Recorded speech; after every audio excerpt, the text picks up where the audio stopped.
Hello, hello, hello. Wow, you guys are like on it. I am so very impressed. Good morning, Jennifer. Good morning, Gail. Good morning, Carrie. Hello. Okay, so Carrie's in Spain and it's 4:30 your time. So that means is that 7 hours ahead? 9:33. That's 7 hours ahead. Is that right? I did the math right. Yeah, yeah, yeah. I love that. Gail, I think we determined, are you 6 hours ahead of me? Is that right? So it's is that 3:30 your time? I love this. It's so much fun to have you from all over the world. That is crazy. It's a little bit mind-boggling when I think about it. Carrie says yes. Yeah, yeah. 4:30. Okay, perfect. See, that is so very good. Hello, Christine. First of the year, snowy Central Virginia. Oh, I understand. Hello, my darling friend Ellen here with her coffee. I love that. Hello, Cindy. Hi. Hello, Jamie. Oh, I love that. That's so much fun. Just in case we haven't met yet, by the way, my name is Chris Acton with Acting Creative, and this is Live at the Loom. It's our little kind of half-hour coffee clutch where we talk about fiber and all kinds of cool things, just wherever the wind blows us. Jennifer says both Phil and Sam, the groundhogs, see their shadows. 6 more weeks of winter.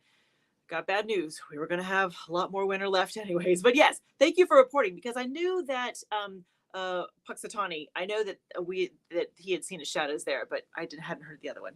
Hello, Laura. Hello, Claudine. From the UK. Woohoo!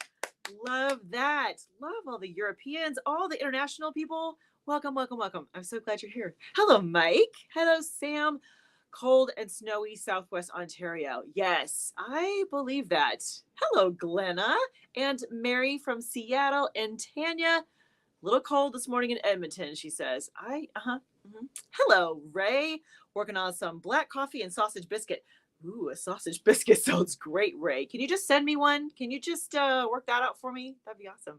Hello, Maureen from Kalamazoo.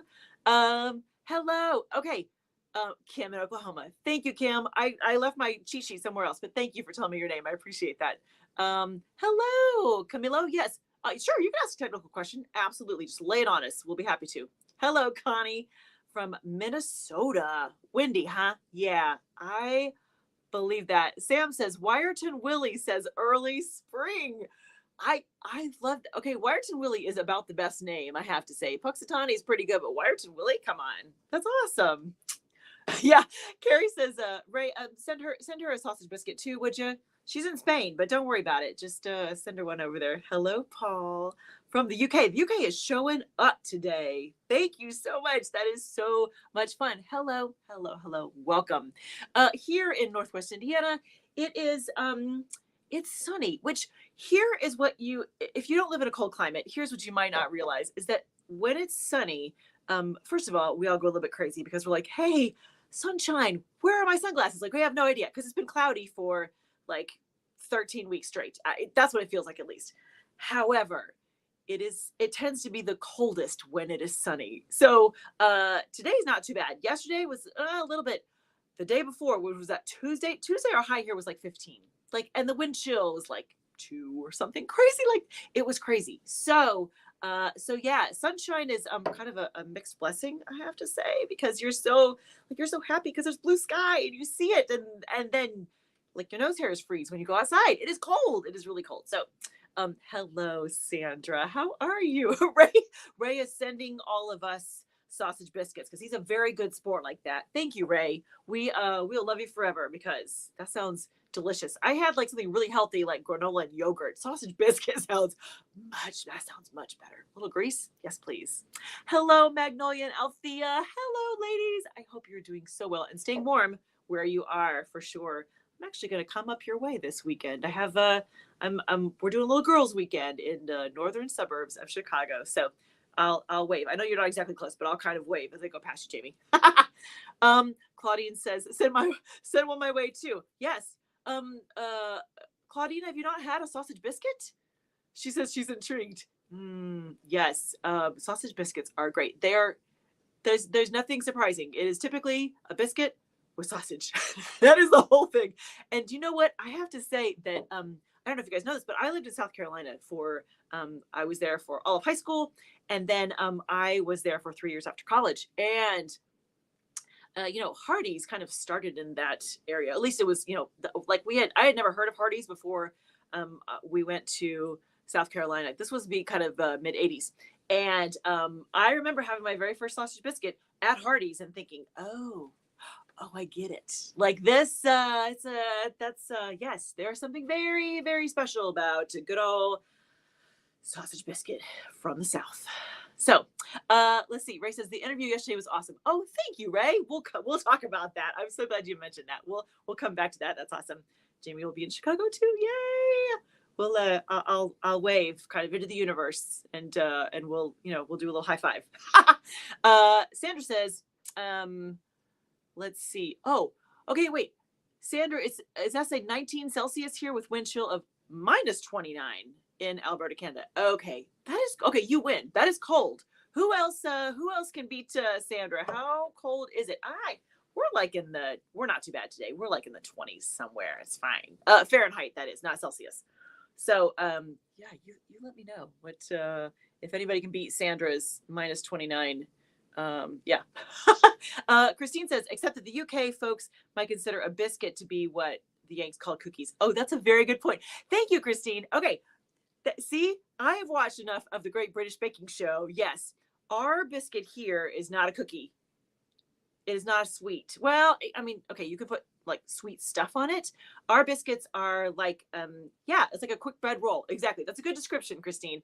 It is, imagine like a really flaky, it's different than I guess you call it a roll. I guess that's the closest shape. That's a very good point, is that what we call a biscuit is not, and then you put a slab of sausage on it. That's all it is. That's all it is. It is just, yeah. So no, the biscuit part isn't sweet. It's savory. It's all buttery and flaky. And okay, if I'm drooling over here, don't mind me. That just all sounds very, very, very good. So how is everyone? I've gotten some of the kind of temperatures, how that stuff is going on. Okay. Ooh, Connie wins. It is negative 17 wind chill where she is. And Connie, I'm sorry, remind me where you are, my friend. Okay, you win. That's negative 17. Anybody going once? Going twice. Who can beat negative 17 wind chill? Because that is certainly colder than we are here in Northwest Indiana. So I cleaned my lovely mug. Got lipstick all over it already. But you can see the inside's supposed to be like this pretty teal color. And of course, because I drink tea constantly in it, it's usually like a muddy kind of teal color. But I'm very happy to have my mug. There's something about having like your favorite mug, right? Is it just feels good in your hands. Like it keeps everything warm. Do you guys have a favorite mug? Is that just me? Is that a weird Chris Acton thing? Because I'm okay with that. But I like having my favorite mug. It just feels good.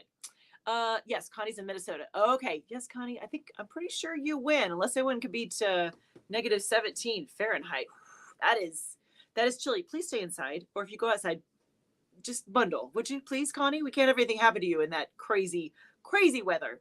So, as I think it was Ray who mentioned yesterday, I released a handwoven interview with the fabulous Rebecca Riley Vargas. Rebecca is the owner of 3 Moons Fiberworks here in Chesterton, and I did a tour of 3 Moons earlier. This was I don't know, I think back in December sometime. I did the tour of 3 Moons, but I wanted to actually talk to Rebecca directly. So that's what.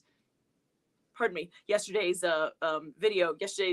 handwoven interview was all with Rebecca, and so good. She is such an intriguing person, and I hope that came through in the video, because it is, the video is short, and I've known Rebecca for years now, and she's fascinating. She's a lawyer by trade. She is so wicked smart. I mean, it is crazy, and she's just a really thoughtful person. It's been so much fun to work with her over the years. So if you haven't had a chance to check out the handwoven interview from yesterday, be sure to do that, because we had a good time. And Rebecca included the coolest tip, which what she does a lot at the weaving store. And you can imagine if you need to constantly have a loom set up, and you're not worried about, it doesn't need a unique threading, nothing like that. You just need it constantly set up. she does this thing where she ties on a new project to the old project. Like she keeps enough of the old project and she just ties this cool little knot. She just kind of slides it through, winds it on, and she's ready to go. It is really slick. Honestly, if you at the very least fast forward so you can see her tip. It is really cool. The knot that she makes is wild. I'm not really a knot person, but I want to try it just to do the little knot. It is so very cool. So be sure to go check that out. Check that out there. Okay, so Gail said she makes a scone-like topping for our stews. It is then called like a cobbler. Oh, I bet if it's kind of savory, Gail, I bet that's exactly it. Kind of like the top of like a I don't want to say like a pot pie. That's not the right description, but when you have like chicken and dumplings, like something like that. I love that. I love all the differences between like I'm kind of a food geek, so I like kind of all the different words for different things. Roxy says my Charlie Brown mug. Aw, see, right, Roxy, I'm with you. Roxy says the coffee stains add to the flavor. It's seasoning. Yes, we'll see that. We'll say that it's seasoning. I like that. Yeah, Sam says she's intrigued by the tie-on method. Plan to try that. Yeah, yeah. Jennifer says she loved that she started by rehabbing a loom. Wasn't that great? I've talked to a lot of weavers, and I don't know that I've ever met one that started by thinking, oh, I'm gonna fix up this loom. So cool. Tanya enjoyed the interview. Yes, it was good, wasn't it, Tanya? She's lovely. Yep. Ellen's gonna watch after this. Yes, there'll be a quiz, Ellen. Sherry does it. Oh, Sherry does the tie-on. Yeah, saves a lot of time. I believe it. If your loom is always going to be with the same threading, same spacing, why not? Yeah. Camille says I've used that technique when a warp breaks on the loom. Oh yeah. Oh, totally. Oh, that's a great idea. I love that. Yep. Connie says she's using that now for a set of blankets. Brilliant. Yes. Okay. Ray chimed in. Savory or plain scones are the closest they have to our biscuits. Okay, I can see that. Yeah, I can see that for sure. Oh, of course. Jennifer started with rehabbing a loom too, or Jamie did. I mean, Jamie. I'm not surprised. I'm not surprised by that, my friend. That totally makes sense. You know what? I'll be honest. I don't have like a mechanical bone in my body. Like no, there's no kind of I'll just jump in and fix it. That is never. Not once been in my that been my first thought in my head. That is just I'm not wired that way. So the idea of rehabbing a loom seems huge and daunting, and I love that Rebecca was like, hey, I'm just going to fix up this loom. And I know we just touched on it briefly, but she really does all of the like historical reenactment kind of stuff. It is very she is just the coolest. So if you ever have a chance, come visit her at Three Moons. She's a lot of fun. Yeah, we love her. So if I have any of my Dress My Loom students on the call, we're threading heddles this week. Woohoo! We love that. It's going really well. This class of students has been amazing. So I'm very thrilled that they were brave enough to do the very first class with me, but it's going great. We're really enjoying it. It's been wonderful. Let's see. Yeah, Camille, I don't know where I'm not sure where the other non-Western writing is. We can't read it though, I'm afraid. So if you're leaving us lovely comments, I'm afraid we can't read it. Roxy says, sorry, bit off the loom subject, but have you or anyone ever done Swedish weaving on monk? Oh, here, I'm going to use my fancy new trick. Okay, here's Roxy's comment. Here we go. Have you or anyone ever done Swedish weaving on monk fabric with tapestry needles? Just curious, likes to try different crafts. Ooh, Roxy, no, I haven't. No. Anybody else? We have such a great group here. Who else has tried any of those things? I've tried some tapestry, so I can speak to that. I have done like monk's belt. I don't know if I've ever worked on monk's fabric. Swedish weaving. I've tried Swedish lace. Does that count? I don't think so. I don't think I can speak to that, Roxy, but that's a very good question. You guys jump in if you have. Oh, Christine did. Christine, see, Roxy and Christine, you guys can put your heads together, and that's awesome. Carrie says she bought both my looms in a kit form. Putting them together was the best way for me to understand the workings. Oh, that's smart. I believe that, because then you really understand where everything goes and what it does. That's very smart. I understand that. Christine says this is the Swedish weaving on monk fabric with a tapestry needle. Is a lot of fun, a bit like embroidery sideways. Oh, very cool. Oh, Ellen says, here we go. Ellen says she has done Swedish weaving with the needle many, many years ago. I'm not surprised by that. I'm not surprised, my friend. My lovely friend Ellen has done all of the things, which she is the best resource we'll ever find here. Yeah. Roxy, did you have a specific question about that, or just wanted to find some comrades in arms, some other people to be like, go, it's so fun. You let us know. Okay. So it's time. Tell me about your projects. What has happened between last week and this week? How are things going? Are you making progress? Are you just hibernating, waiting for inspiration to strike? Where are you in the whole kind of lovely scheme of things? Roxy's just curious. Okay, I'm glad you asked, Roxy. That's very interesting. I have to look that up now. Someone should send me a sample of what that looks like. Hey, Ellen, will you send me just a little? I'm curious now to see the whole Swedish weaving with the needle.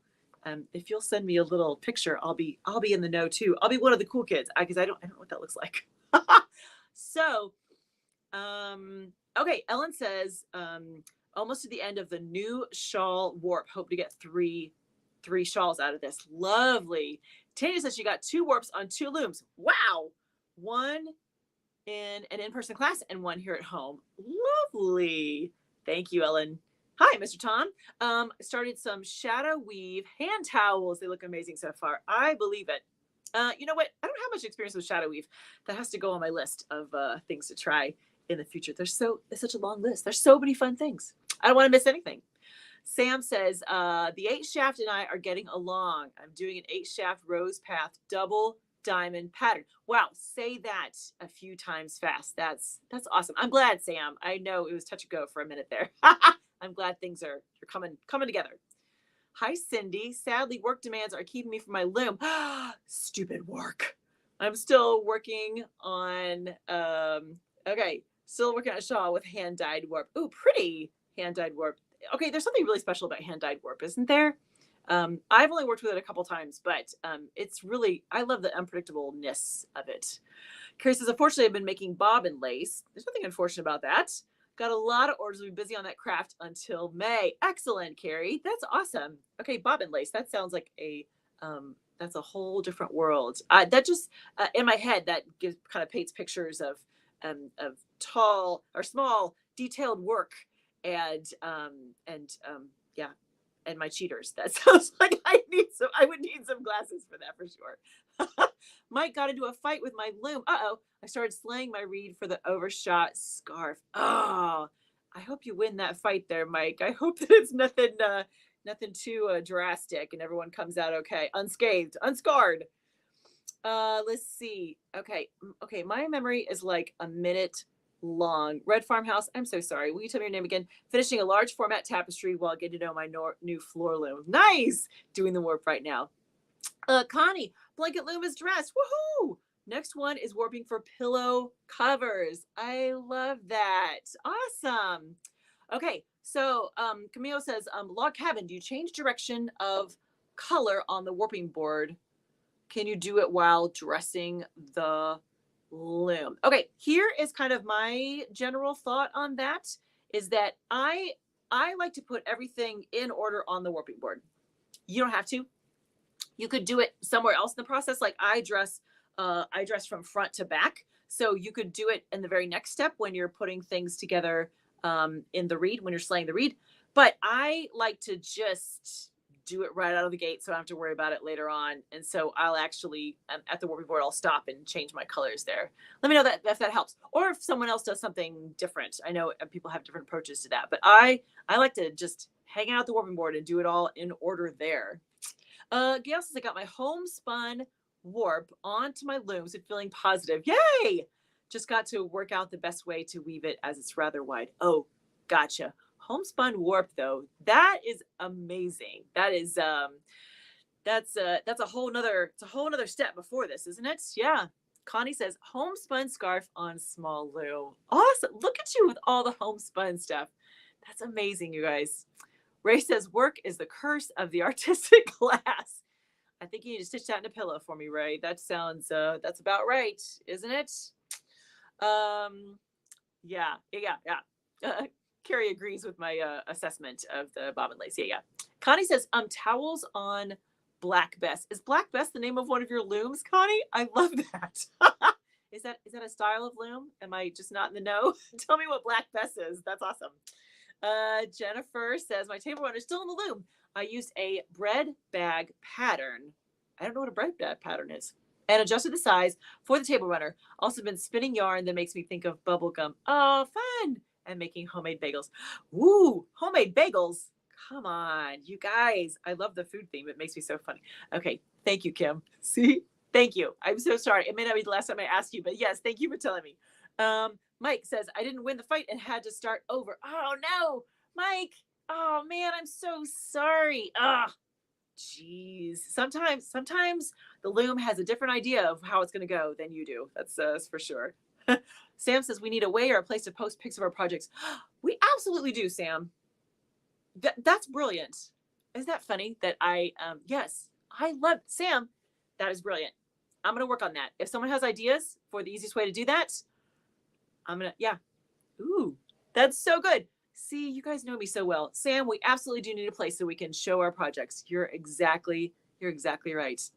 Connie says, all looms have a name. Yes, I love that. You know what? I'll be honest, I haven't named mine yet. Maybe I need to have a contest for someone to help me name my looms. I think so, right? Yeah. See, Mr. Tom's like, do people name their looms? What are your loom names? I haven't named mine. I am sure that my brother would argue that needs to be remedied right away. He's someone who names his cars like the minute he gets them, and I've never been that person. Maybe we do. Maybe there needs to be something where you guys help me name my looms. I have two, so we'll think about that. See, look at all the homework I have. I need to find a place where we can show our projects. I need to name some looms. You guys are awesome. Paul says I won't dress a loom with homespun until Gail has finished spinning it for me. Nice. That seems fair. That's a little teamwork. I like it. Carrie says, for Camille, I have wound in order on the workboard, but then changed at the loom while threading. The curse of the self-artist that we keep changing our minds. Oh, amen, sister. Mm-hmm. Yes, yeah. Jennifer says the bread bag pattern was in a magazine for a gift idea. Fun. That is awesome. Okay, let's see here. Sarah says mine's named Al. Oh, Athena. Ooh, she's the goddess of war and weaving. Oh, aren't you brilliant? Sarah, look at this. Look at that. Okay. Athena, the goddess of war and weaving. You get big old gold star for that, Sarah. That is amazing. I love that. Catherine says she finished 2 merino wool scarves. Way! Woohoo! Yay, Catherine. That's amazing. Maureen says, what about a Facebook group? Yes, that is a nice idea. I know whenever we have the weave along, that's always kind of a nice way to put images in there. Hello, Marini. Green salutations. Claudine says, awesome idea. Right? Sam is brilliant. Friends of Acting Creative. There you go. She's sure to go name for us. Sam is on it. Roxy says, yes, you have to name your car and your loom. Okay, all right. Carrie says her floor loom is Harmony. Her table loom is Aria. We make beautiful music together. Oh, that's so sweet. I love that. That is awesome. Oh, Connie says the looms will tell you their names if you ask. I like that. You know what? I will stop this week and I will ask my looms if they have a name in mind. That is lovely. Cindy says create a post on your Facebook page every week where we post pictures. Okay, nice. The challenge is that I don't want to leave out my YouTube folks. That is I want to have a central place. But I like the idea of having some kind of a page somewhere. You know what? I'm gonna think about that. Yeah. Okay. Yeah, Jamie has some ideas. Facebook group, not just a page. I like it. Okay. All right. Cindy says I'll be warping on a February weaving challenge 3 times the fun towels. Ooh. Okay, that sounds fun, Cindy. Nice. Okay, Roxy says, so do you name your loom a man's name? So if you get mad, you can take it on the loom. Just kidding. She's just kidding. Okay, that is funny though, Roxy. I like it. Mike says my flow loom my flow loom told me she won't tell me her name until I use her. Got it. Have to kind of get to know her. It's like take her on a date first. Is that the idea? Awesome. All right, you guys. How about we do a little weaving? Let me tilt you down so you can see where I am, how the progress is going. Okay, I'm gonna back you up just a little bit. Everyone hang on. No one gets seasick. Okay. Okay, so same project as before, but looks much darker, doesn't it? What I did was, as I've gone through, I have kind of been changing the yellows just a little bit as I go. And if you haven't been with us, this is a project for our Weaver's Poker that I have to have ready by not this Saturday, but next Saturday. So this girl has to keep moving. So in Weaver's Poker, everyone's given a different hand, different kind of selection. We have different elements, and you get to toss one out, and you have to make a project with the other 4 elements in your hand. So I am creating a wall hanging because I wanted something kind of free form. I didn't want to. I was just like, I don't think I want to worry about having it be functional. So what I did in the very beginning is I wove about, I don't know, 5-6 inches maybe, or just plain weave that will become a sleeve for some kind of a rod, some kind of a dowel, something that I can hang it up. So this dude here has been my inspiration. This lovely yarn right here, because my elements were yellow and smooth. And it also said rayon or silk, but I'm kind of ignoring that. I'm just going to say it's yellow and smooth. Anyways, this is the inspiration for the entire project. So I am using recycled neckties. You see, this is my current, as they're falling all over the place, this is my current pile of recycled neckties that I am using in the project. But they, little by little, they've gotten darker as I go. So you know what's been interesting is that I started out with a real pale yellow, but like I said, I wanted to get darker. It's been really tricky to kind of find ties that are in like an ochre color versus a real brown, because I know I didn't really want to go the orange route, because as you get darker with yellow, you can go a couple of ways. So it's been really tricky to find things that are like, do you know what I mean by that, like ochre color, which is like a mustard, like a dark mustard kind of. So that's kind of the little stage that I'm in at this point. Let's see. Cindy had said, can you provide details again on Weaver's Poker? Oh, sure. Of course, Cindy. Yes, I'm sorry. I presume you guys had got it. Here's how it goes. So everyone was participating, and I always try to participate because I love the challenge. I like that it forces me out of my box, out of my doing something different than my same old. So here is the deal. So I got my little envelope. I am Weaver number 3, just in case anyone's curious. And then in my envelope, we have 5, I guess 5. Yeah, 5 different things. So you have one that is the fiber. You have one that's the color. You have one that is the structure, the weave structure. You have one that is an item, right? This is the one that I tossed. I'm not worried about outerwear. I was like, I'm not going to make a jacket, and I'm just not a scarf person. So there we go. I tossed that one, and then the last one was the texture was smooth.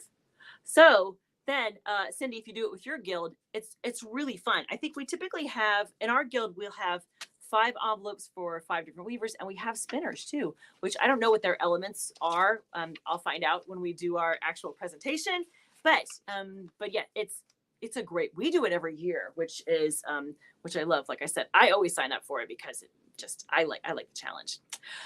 Jamie says silk ties count for that element. That's what I'm going with, Jamie, is that I'm going to presume that my ties are mostly silk.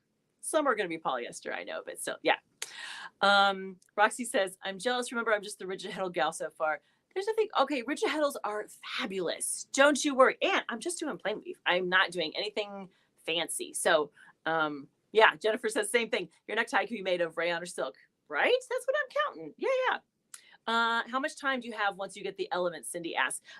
Everyone, they distributed the envelopes in October, and we are presenting in February. So that's long enough. It's long enough for us to procrastinate for, let's see, October, November, December, January. It's enough for us to for procrastinate for 4 months and then do it in the last 2 weeks. That's how much time we have, Cindy. That is. Anybody else? No. I'm generally not a crazy procrastinator. However, this one kind of snuck up on me. Okay, so let me show you how this is actually going for me. So when I do anything with recycled materials, I always have another kind of weft underneath it just to hold it all together. I tend to be a little paranoid that you could just pull them right out and it would fall apart.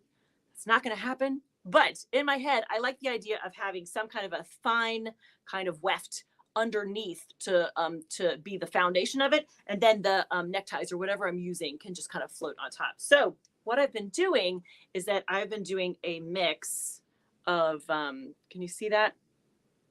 It is 2 yarns together. One of them is this one. And what I did was I always had 2 yarns in my weft, but I changed which one it was. So in the beginning, I had like this one and a white, and then I did this one in like a pale yellow and then a darker yellow. And now it has this like crazy kind of bright orange with it. But I like that because you don't really see it, but it adds a level of kind of warmth underneath all of the colors in the fabric, which is very fun. I'm so sorry. My nose is so itchy right now. Okay, so here is how it goes. Like I said, it's just plain weave. There's nothing crazy to it. I just tightened up my loom before I got on. It's going to be squeaky, so don't mind the loom. All right, so I'm going to send this through. I have found, by the way, that if you're using, this is a big old shuttle for this project, but I have found that when I'm using a shuttle like this is a ski shuttle, that if I do it straight on, this little tip can kind of catch my warp yarns. So I tend to turn it on its side and then it never catches then. So just a thought. If you're ever using a ski shuttle like that, just a thought. Okay, so I'm going to kind of bring that in. I'm just going to clear the shed, and then I'm going to pull a necktie. Let's see. Okay, by the way, I get neckties from everybody. And so I never know. I don't know if you can see the little, I don't know if you can see the symbol on there? My brother works for Chase Bank.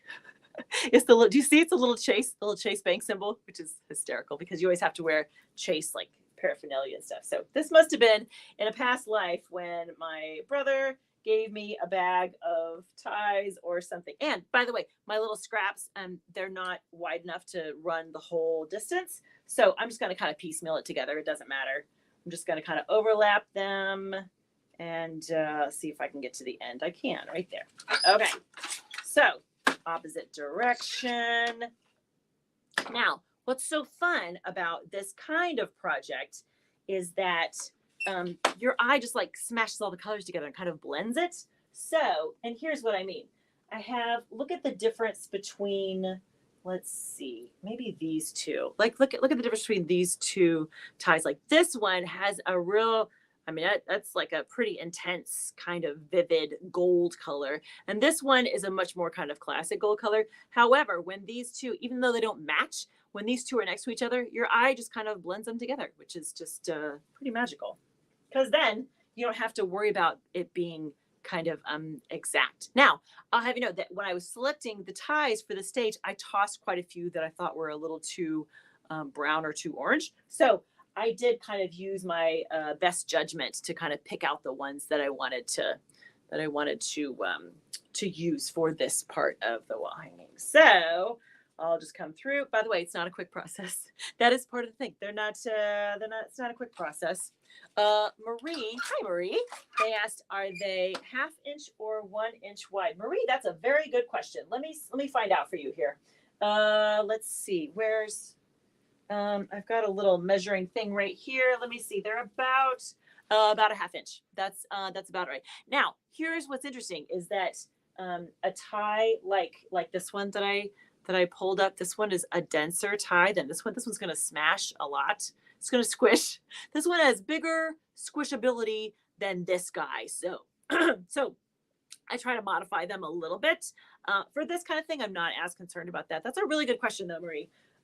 Because that does make a difference, because if they're going to squish drastically different, you're not going to have kind of even rows, and you don't have to, but it depends on what kind of how you want to plan your project. So as you can tell, I am just leaving all my little little ends here. So it'll be kind of a cool, like fringy skirt on my project. So if they're too long, I'm just going through and I'm just cutting them. We'll do one more together to see, just so you can see how this is going.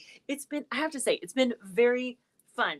I like the idea of going completely off the rails, like doing something that's completely different than what I would normally do, playing with materials that I enjoy, but I don't always make time for. So let's see. Let me pick up this guy here. Look at that one. That's a really interesting kind of, it's got a little gray, a little of that kind of dark mustardy kind of color.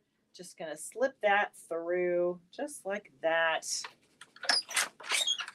Okay, so there we go. So then I'm ready to keep going. I don't have that much left. I've got just a couple rotations, you can tell, on the back.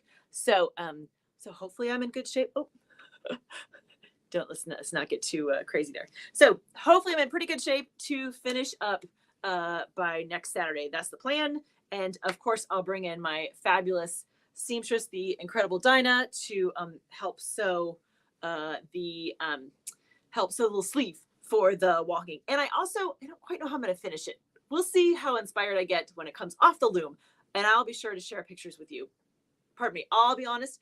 I will probably wait, and you'll probably see the final pictures after I've done the presentation, just for the surprise of the whole thing. Drama, just for the drama. But for sure, you will see all kinds of photos along the way, so you can see how it turned out, because it's a very different project. Hello, Mary. How are you?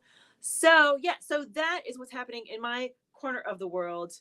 The floor loom, there's a custom project going to the floor loom, which I'm very excited to share with you, because it's also something really different, which I kind of love that. So Christine has a non-weaving question when we're done. Why do I only see some of the chat comments? Oh, yes, here's why, Christine. That's a good question, and I don't think I've ever talked about this. I use a platform called StreamYard, and StreamYard will broadcast on YouTube and Facebook at the same time. But so I can see everyone together, but Facebook isn't going to show the YouTube comments and vice versa. So thank you, Christine. I never explained that. So yes, thank you. Thank you for that. See, I'll put this up, but like my Facebook friends won't see that in their feed. They'll just see this on the screen because of the way that I posted it. That's a good question. Thank you. I'm glad you asked that. Jennifer is off. She's off to bake cakes and muffins for the freezer and at the loom later, maybe. I love that. So, okay. If you haven't yet checked out this week's Handwoven interview, go check that out. Rebecca is lovely, and you are just going to you're going to want to be your BFF, just like we all do. So go check that out if you haven't done that already. Also, feel free to stop in and sign up for the weekly love notes. They come out on a Wednesday when I release some kind of new comment, tips, tricks, all that kind of good stuff. So sign up for the love notes. Carrie says she doesn't see the comments post video on YouTube. Carrie, I thought I adjusted the settings so you could. It's going to be off to, like, you'll see the video and you'll see the comments off to the, let's see, it'll be that way. Yeah, you'll see the comments off to the side. Let me know if you, like later on today, if you go back and you don't see these comments here, and I'll keep tweaking it. Cause I want you to be able to see the comments. That's part of the fun. So if you're loving all the things Acting Creative, you're like, I would like more, check out the Acting Creative Insiders. It is a monthly membership, and there's little extras and bonuses and behind the scenes stuff. I always like to include like funny little bloopers and just an update at the top of each month about kind of what's coming, so you can kind of see you know first off what is coming. For instance, the Acting Creative Insiders will know all about the upcoming April Weave Along first. They'll be first on the scene to learn about all the excitement that's happening there. So that'll be on the way. Okay, I think that does it for me. Boy, I was real chatty today, wasn't I? Man, we had all kinds of good times. Next week, I'll be right back here. I'll be right here waiting to see all your lovely faces and fabulous comments. So put it in your calendar just to meet me right back here next Thursday, 9:30 Central Time. And yeah. Oh, Christine had one more comment. She said, each time you place a necktie weft, you have to pull on the warp threads. Have you considered using a long hook to grab it from the other side and avoid the warp? Oh, to pull it through? Oh, maybe. Yeah. That's not a bad idea. Just something to help helped get it all together. Claudine says, great live at the Loom. Thank you, Claudine. You're awesome. Okay. All right, you guys, have a wonderful week. Do something creative this week. Throw a shuttle, wind a project, something. Try not to fight with your loom. Everyone, stay civil. It's all good. And I'll meet you right back here next Thursday. Have a wonderful week, of course. And happy weaving.